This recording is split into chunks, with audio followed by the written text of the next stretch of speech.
Ave Cristo, pelo Espírito Emmanuel. Psicografia Francisco Cândido Xavier. Primeira parte. Capítulo 6. No caminho redentor. Dias amargos surgiram para a Igreja de Leão depois da morte de Silvano. Gratificada por Eustáquio, que odiava o Evangelho, a viúva Mércia, mãe da criança, veio a público acusar o irmão Corvino, declarando-o feiticeiro e infanticida. Afirmou perante as autoridades que o menino fora vítima de sortilégios malditos, chegando à crueldade de acrescentar que Silvano, órfão, tinha sido fascinado por engodos do pregador. Extremamente humilhado, o amigo dos pobres foi conduzido a interrogatórios oficiais em que se comportou com admirável nobreza. Varro nada reclamou. Esclareceu que visitara a residência de Vetúrio com a melhor intenção e que, inadvertidamente, uma das crianças fora atacada por um cão bravio, solto não sabia como. Não podia, desse modo, culpar a ninguém. Não faltaram insultos por parte de romanos sarcásticos, que ele suportou com humildade e heroísmo. Contudo, quando a prisão dele se fazia iminente, Artêmio Cimbro, patrício de grande fortuna e de não menor generosidade, advogou-lhe a causa, empenhando privilégios e haveres por livrá-lo do cárcere. Mobilizando altos valores políticos junto ao legado protetor, conseguiu sustar a internação temporária, arquivando-se o processo para despachos ulteriores, mas o risonho lar dos meninos desapareceu. As crianças foram recolhidas à pressa em vários domicílios de irmãos que as receberam com amor. Considerado pelas autoridades indigno de orientar a infância, o companheiro dos sofredores sentiu despedaçar-se-lhe o coração, quando o último petis o abraçou, chorando, às despedidas.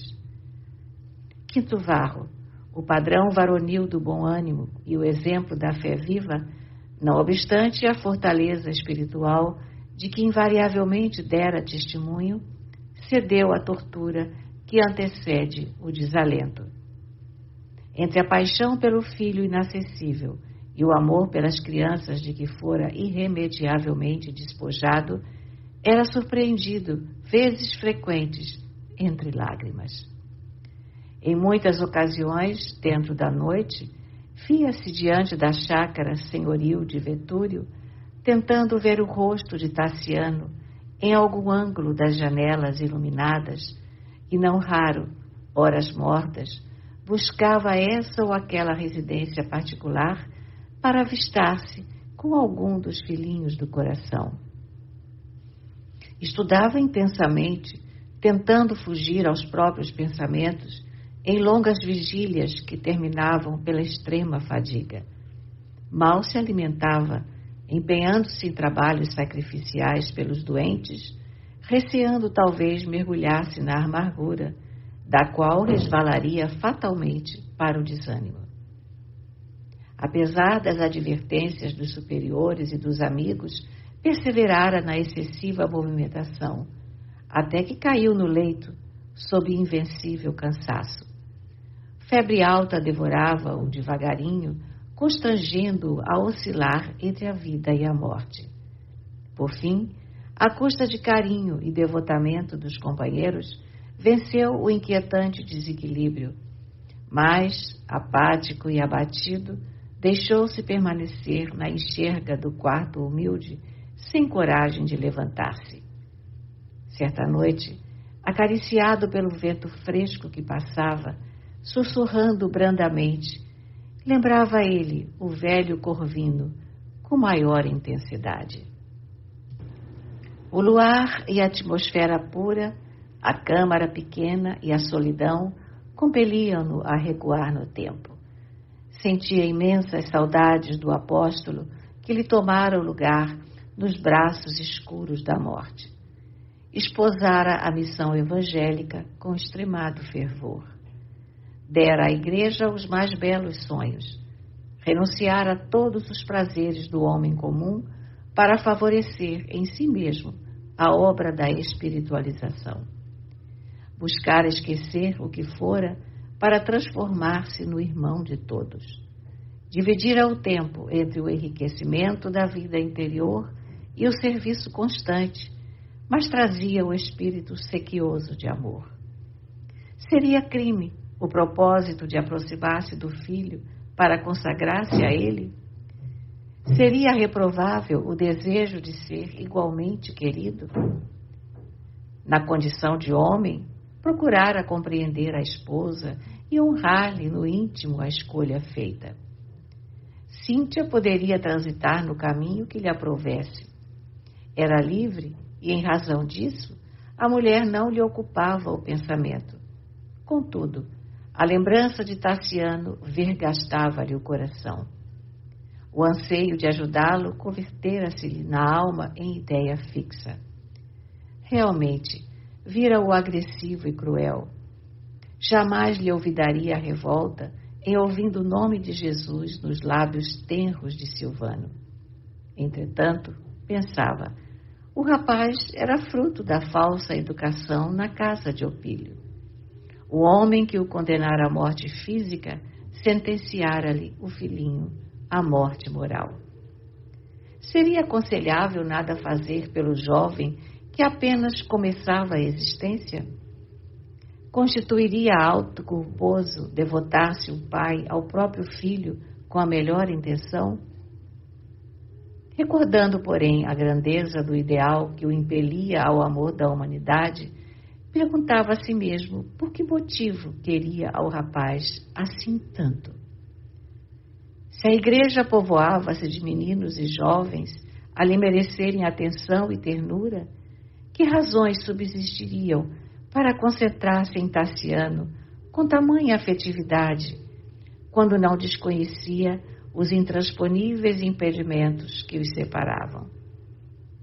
Depois de muitos anos de resignação e heroísmo, auscultando os enigmas da própria alma, Quinto Varro rendia-se, não lá apenas às lágrimas serenas, filhas da sensibilidade comovida, mas ao pranto convulso, vizinho do desespero.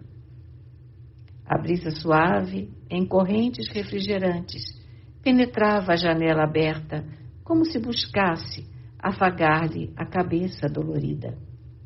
Agora, todavia, alheava-se dos encantos da natureza.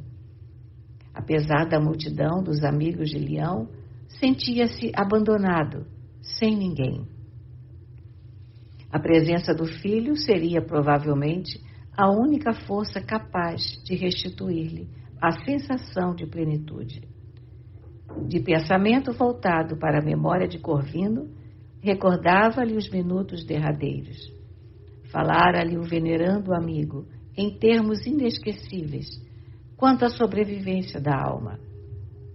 Alentara-o com a certeza da irrealidade da morte. Consolidara-lhe a confiança e investira-o na posse de imorredora fé. Ah, como necessitava naquele instante de uma palavra que o arrebatasse ao torvelinho de angústias. Ele, que ensinara a resistência moral, sentia-se agora frágil e enfermiço. Pensou no amigo morto, como a criança transviada suspira por reencontrar o regaço materno.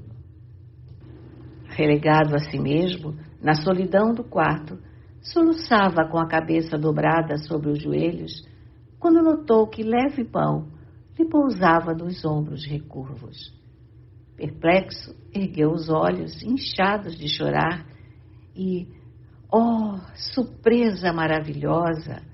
O ancião desencarnado regressara do túmulo e achava-se ali, diante dele, revestido de luz. Era o mesmo apóstolo de outro tempo, mas o corpo como que se fizera diáfano e mais jovem. Irradiações de safirina claridade fungiam-lhe na fronte e desciam como que em jorro sublime do coração. O presbítero quis gritar a felicidade que lhe invadia o espírito, prosternando-se à frente do mensageiro do céu, mas uma força incoercível emudecia-lhe a garganta e chumbava-o ao leito pobre. Com um sorriso inexprimível, traduzindo melancolia e saudade, amor e esperança, a entidade falou-lhe com carinho. Varro, meu filho, por que desanimas quando a luta apenas começa? Reergue-te para o trabalho, fomos chamados para servir. Divino é o amor das almas, laço eterno a ligar-nos uns aos outros para a imortalidade triunfante, mas que será desse dom celeste, se não soubermos renunciar? O coração incapaz de ceder a benefício da felicidade alheia é semente seca que não produz. O emissário espiritual fez uma pausa ligeira, como a impor ordem à enunciação dos próprios pensamentos, e continuou. Tassiano é filho do Criador quanto nós mesmos. Não reclames dele aquilo que ainda te não pode dar. Ninguém se faz amado através da exigência. Dá tudo. Aqueles que desejamos ajudar ou salvar nem sempre conseguem compreender de pronto o sentido de nossas palavras, mas podem ser inclinados ou arrastados à renovação por nossos atos e exemplos. Em muitas ocasiões na Terra, somos esquecidos e humilhados por aqueles a quem nos devotamos. Mas se soubermos perseverar na abnegação, acendemos no próprio Espírito o abençoado lume com que lhes clarearemos a estrada além do sepulcro. Tudo passa no mundo. Os gritos da mocidade menos construtiva transformam-se em música de meditação na velhice. Ampara teu filho, que é também nosso irmão na eternidade, mas não te proponhas escravizá-lo ao teu modo de ser. Monstruosa seria a árvore que se pusesse a devorar o próprio fruto. Condenável seria a fonte que tragasse as próprias águas. Os que amam sustentam a vida e nela transitam como heróis, mas os que desejam ser amados não passam muitas vezes de tiranos cruéis. Levanta-te. Ainda não sorveste todo o cálice. Além disso, a igreja, casa de Jesus e nossa casa, espera por ti.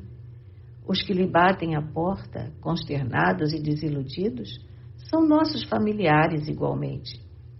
Esses velhos abandonados que nos procuram tiveram também pais que os adoravam e filhos que lhes laceraram o coração.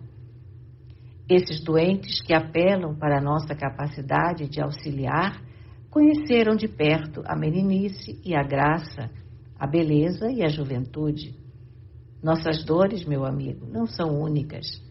E o sofrimento é a forja purificadora, onde perdemos o peso das paixões inferiores a fim de nos alçarmos à vida mais alta. Quase sempre é na câmara escura da adversidade que percebemos os raios da inspiração divina, porque a saciedade terrestre costuma anestesiar-nos o espírito. O mensageiro fez breve silêncio, fitou-o com mais ternura e, em seguida, acentuou. Varro, procura teu filho, com a lâmpada acesa do amor, nos filhos alheios, e o Senhor abençoar-te-á, convertendo-te a amargura em paz do coração. Ergue-te e aguarda de pé a luta dentro da qual reeducarás aqueles que mais amas. O presbítero, num misto de dor e de alegria, de emotividade e de angústia, refletiu sobre a exaustão que o torturava, mas o enviado espiritual, anotando-lhe os mais íntimos pensamentos, aconselhou: não te rendas ao sopro frio do infortúnio, nem creias no poder do cansaço. Que seria de nós se Jesus, entediado de nossos erros, se entregasse à fadiga inútil? Ainda que o corpo se recolha às transformações da morte, mantém-te firme na fé e no otimismo. O túmulo é a penetração na luz de novo dia para quantos lhes atravessam a noite com a visão da esperança e do trabalho. O religioso considerou intimamente quão proveitosa lhe seria qualquer informação alusiva ao futuro. Poderia acaso esperar alguma aproximação com Tassiano? Conseguiria reconstituir a escola que perdera?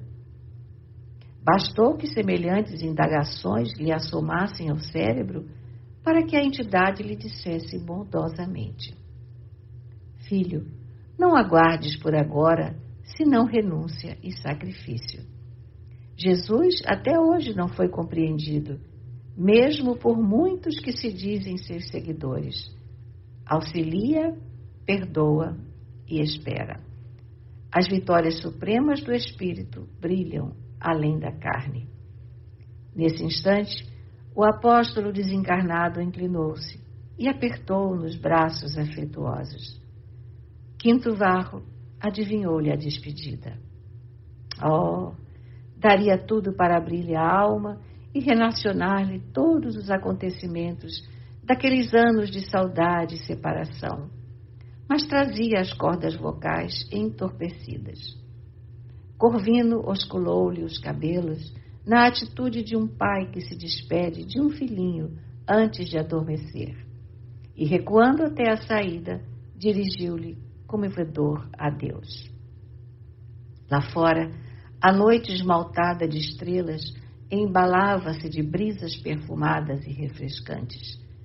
Aquietou-se o doente no leito com uma sensação de paz somente compreensível por aqueles que vencem em si mesmos os grandes combates do coração.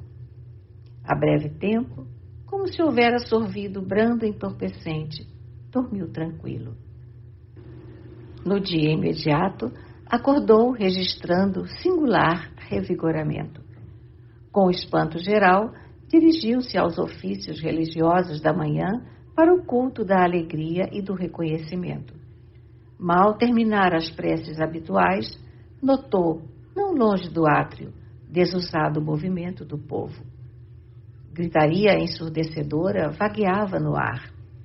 Ante a silenciosa indagação que esboçava no rosto, alguém esclareceu que alguns bailarinos mascarados se achavam em função na via pública, anunciando o espetáculo de gala que se realizaria no anfiteatro, em homenagem à união matrimonial do moço Tassiano com a jovem patrícia Helena Vetúrio.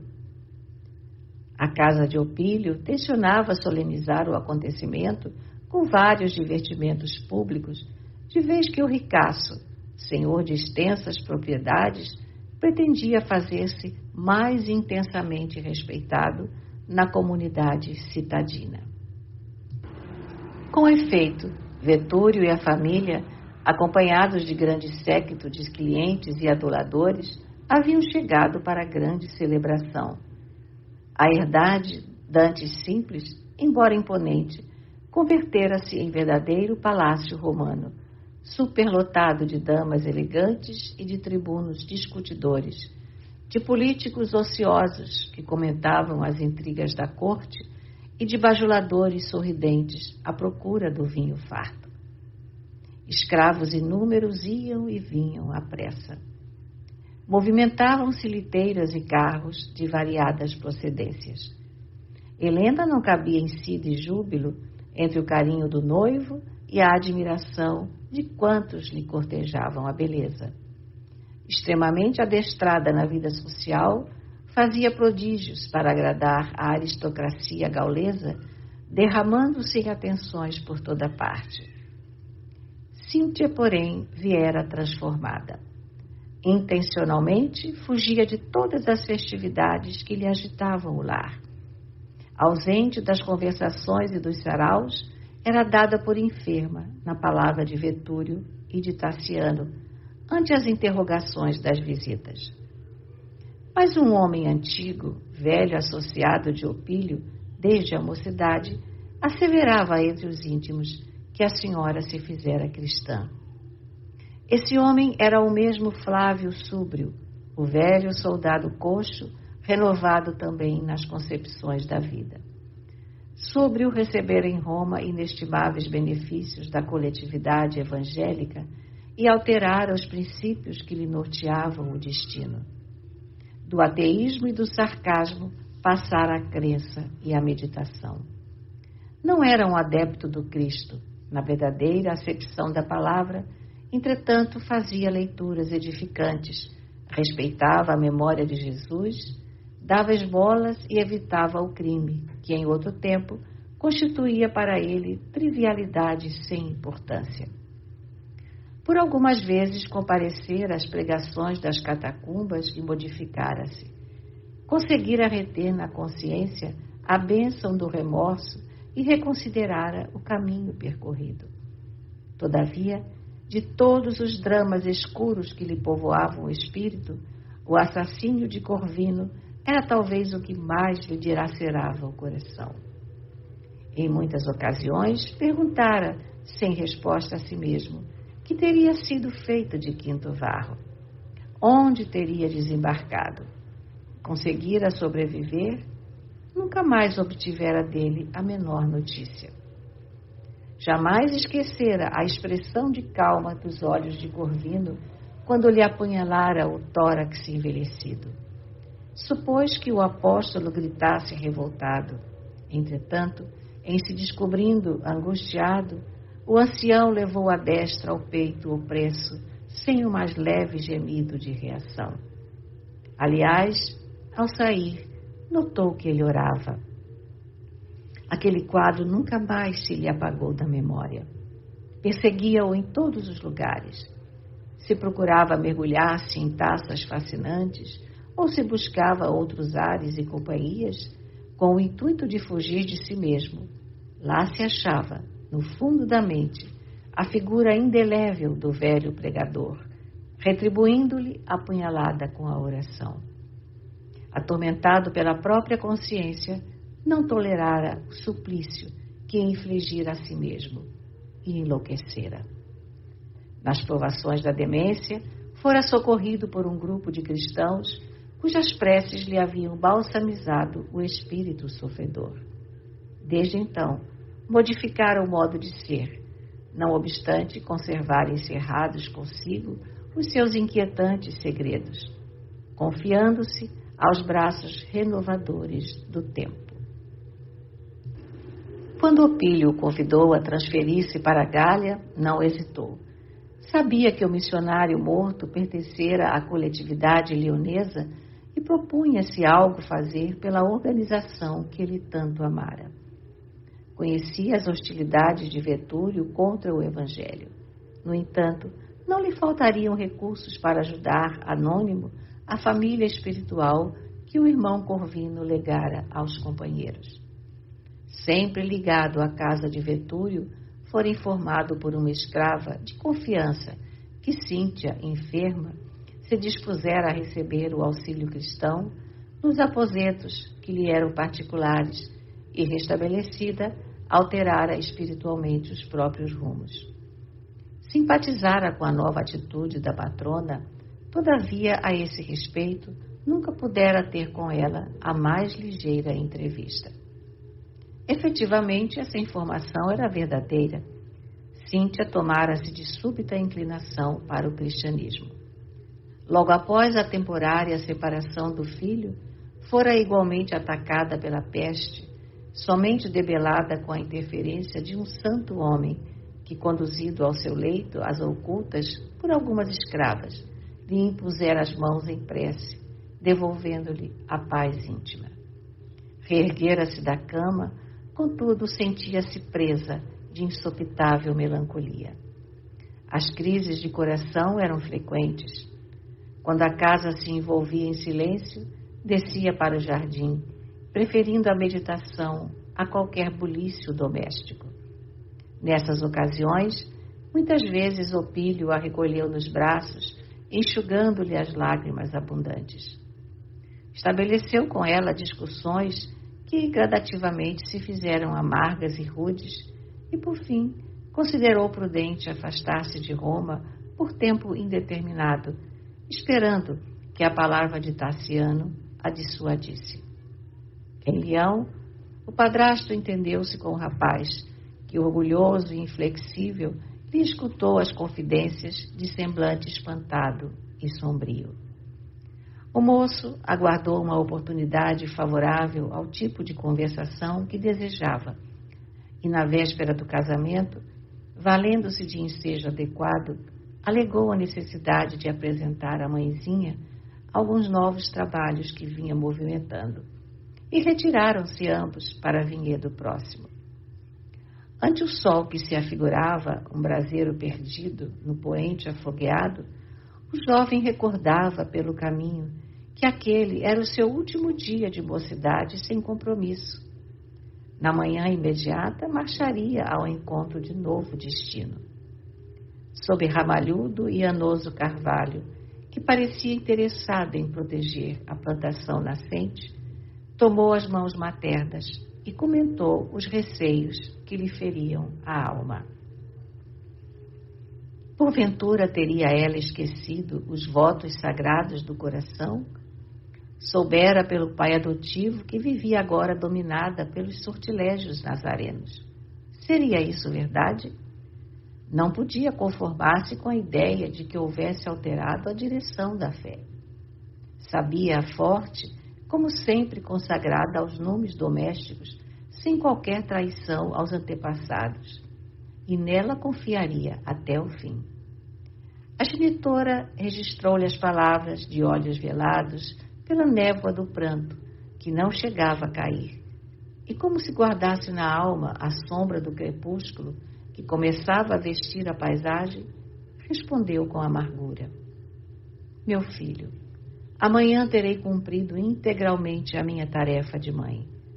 O teu casamento assinala o fim de minhas responsabilidades nesse sentido.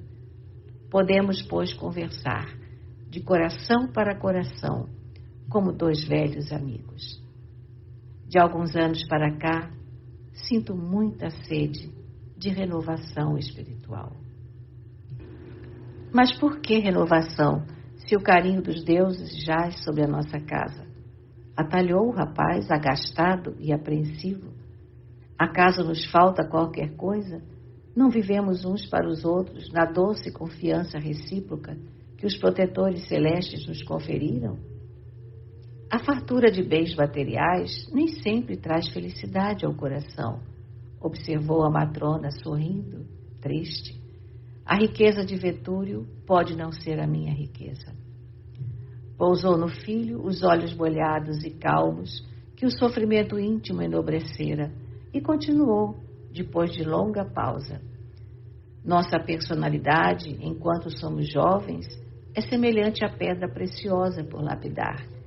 Mas o tempo, dia a dia, nos desgasta e transforma até que um novo entendimento da vida nos faça brilhar o coração. Sinto-me em nova fase. És hoje um homem e podes entender. Há muito tempo observo a decadência que nos rodeia.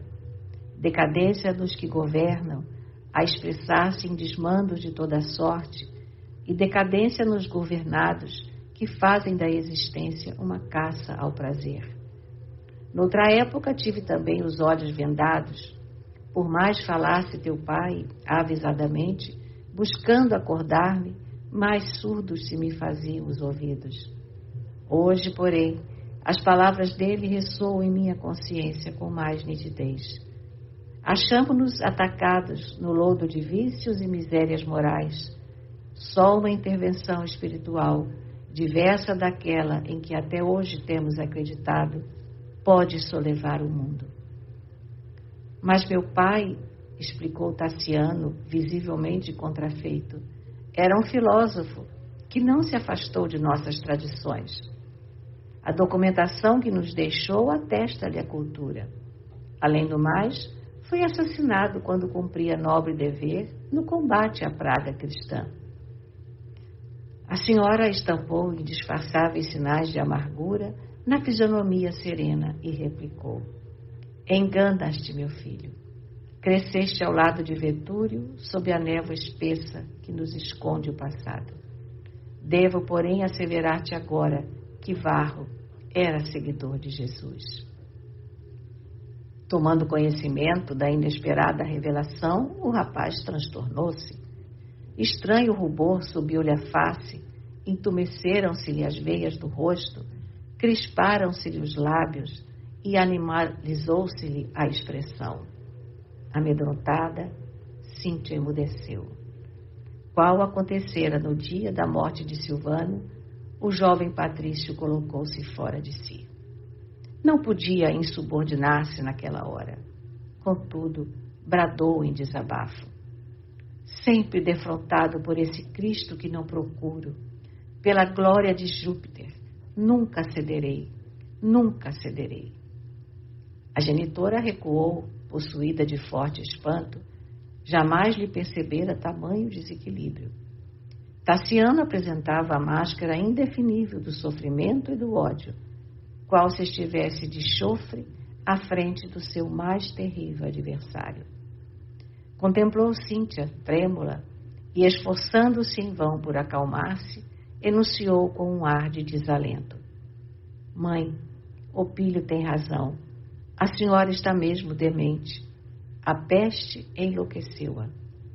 E depois de alguns instantes de silêncio, em que apenas se lhe ouvia a respiração ofegante, acrescentou melancólico. Amanhã desposarei Helena com um dardo envenenado a pungir-me o peito. Logo após, enlaçou-a nervoso, com a preocupação de quem conduz um doente grave, e sem qualquer palavra, deixou-a aflita e desapontada em ataviada câmara de repouso.